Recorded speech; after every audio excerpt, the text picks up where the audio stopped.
नमस्कार। आज हम बात करेंगे एक बहुत ही अनोखी किताब के बारे में। एक ऐसी किताब जो शब्दों से नहीं बल्कि खामोशी और संकेतों से बात करती है। इस किताब का नाम है इशारा। तो चलिए इन्हीं सवालों से शुरुआत करते हैं। जरा सोचिए, ये सवाल ही तो इस किताब की जान है।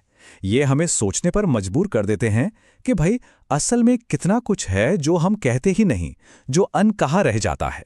और इन्हीं सवालों का जवाब हमें मिलता है विकास कुमार चतुर्वेदी की किताब इशारा में। आज यही किताब हमारा गाइड बनेगी इस खामोश दुनिया को समझने के लिए। तो इस किताब का जो सेंट्रल आइडिया है वो ये है कि जिंदगी ना हमें हर बात सीधे सीधे नहीं बताती।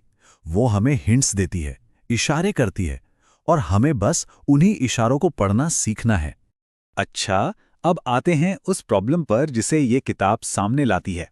और वो प्रॉब्लम है हमारे रिश्तों में कम्युनिकेशन गैप की, उसकी जो इमोशनल कॉस्ट हम चुकाते हैं।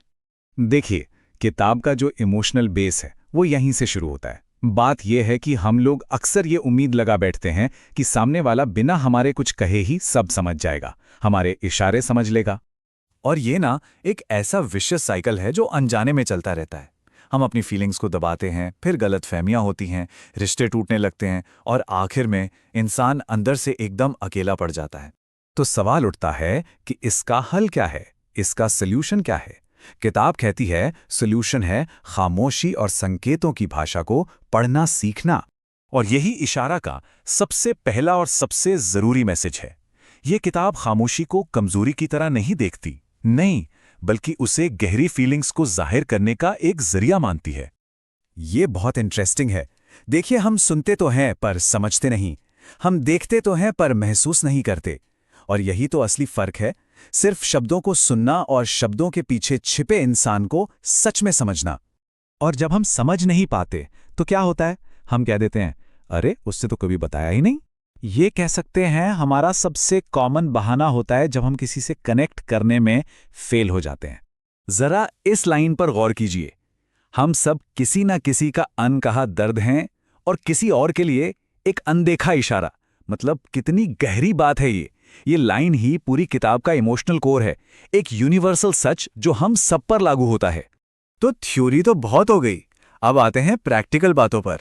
मतलब इस सारी समझ को हम अपनी रोज की जिंदगी में कैसे इस्तेमाल कर सकते हैं।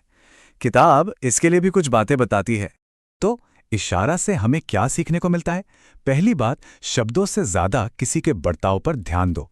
दूसरी, किसी की खामोशी को हल्के में मत लो, हर इशारे का कोई ना कोई मतलब होता है। और सबसे जरूरी, रिश्तों को बचाने के लिए सिर्फ सुनना काफी नहीं है, समझना जरूरी है। ये छोटे छोटे बदलाव हैं, पर यकीन मानिए इनसे बहुत बड़ा फर्क पड़ सकता है। तो अब हम इस पूरी बातचीत के अंत की तरफ बढ़ रहे हैं, और आखिर में बात घूम फिरकर एक ही चीज पर आती है, एक दूसरे को समझने की कोशिश करना। किताब की ये आखिरी लाइनें ना सब कुछ कह देती हैं। हर खामोशी खाली नहीं होती, हर इशारा बेकार नहीं होता। सवाल सिर्फ इतना है, क्या हम उसे समझने की कोशिश करते हैं? बस यही एक सवाल है जो सबसे अहम है। क्या हम कोशिश भी करते हैं? और इसी सवाल के साथ आज की बात खत्म करते हैं। क्या कभी किसी का इशारा समझने में देर हुई है? ये एक ऐसा सवाल है जिस पर सोचना चाहिए।